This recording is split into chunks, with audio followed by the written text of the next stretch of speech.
Hey everybody, this is Pastor Chris with the Grace Fellowship of Mineral Baptist Church. Once again, we're in Psalm 31 in verses 8 and 9 where David experiences the mercy and pleads for the grace of God. He says, "And you have not given me over into the hand of the enemy. You have set my feet in a large place. Be gracious to me, O Lord, for I am in distress." As the shepherd king of Israel, there were times in his life and monarchy where David reflected this compassion and mercy of God. One such incident involved a grandson of King Saul named Mephibosheth. He was the son of Jonathan, David's beloved friend and rightful heir to Saul's throne. Jonathan was killed in battle along with Saul and the rest of his sons, which meant that Mephibosheth, being the only survivor of Saul's family, would have been considered next in line for the crown. Well, typically, a new king would first seek out and destroy any threat to his crown.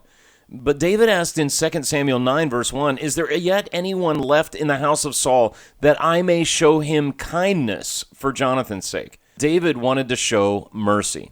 Mephibosheth was brought to David, and instead of having him killed, David raised him up and set him in a large place, a place of freedom, just as God had done for David in Psalm 31, verse 8. He showed him mercy. He offered him loving kindness and compassion. The rest of the story sees David returning to Mephibosheth all that had belonged to his grandfather Saul, and even going so far as to adopt Mephibosheth as his own son.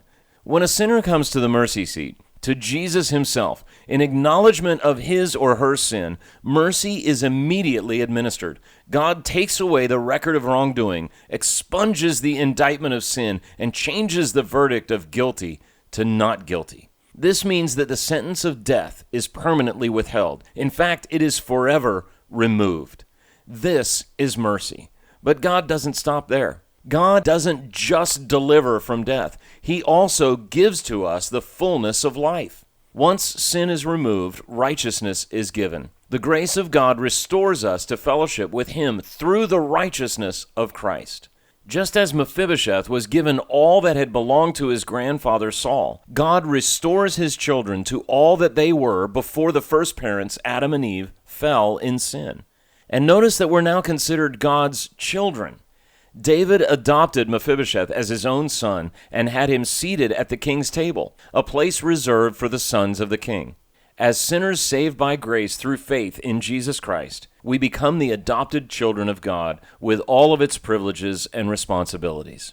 God's mercy is always followed by lavish gifts of grace. Father in heaven, we thank you for your mercy and grace in Jesus Christ. We give you all the glory in His name. Amen. Well, God bless you. This is Pastor Chris. I hope you have a great day in the Lord today.